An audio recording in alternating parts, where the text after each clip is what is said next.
ढेर होलो गुंडा कर दिया भाई के गोहवर जी जाके देव घर बाबा से मांग ले माफिया।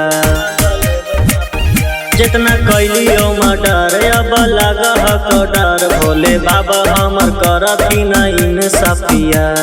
बेरी बेरी बाबा से हम करबै गुहार जे कतन वही लागे देबै हम आहार। गांजा धतूरा देबै बेल पतारा एहू बेरा करबै कवार यात्रा एहू बेरा करबै कवार यात्रा कवार यात्रा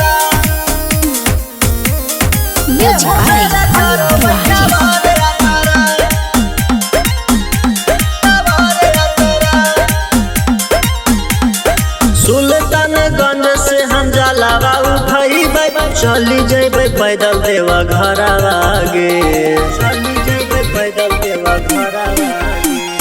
चल तोरा कीन देबो जाई के बाजारिया घुंघुर लागल चार गो कवारा बागे। जोर जोर से बाबा के तैयारी करबै सबसे के पहले जल हम ढारबै।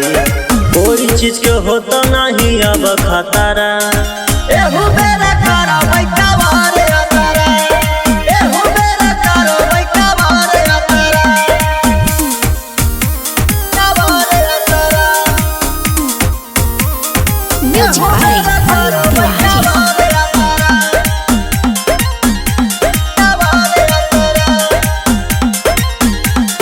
गिरवा रंग के पेन्हले हम हुका पड़ावा चल जेबे बोलबा म बोलते गे।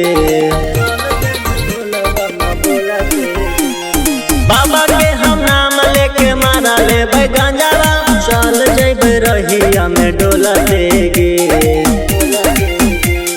दियो हम छौड़ी महाकाल के दीवाना आज नहीं करी तू हमारा के माना। पंडित जी से अपना देख लियो पतारा।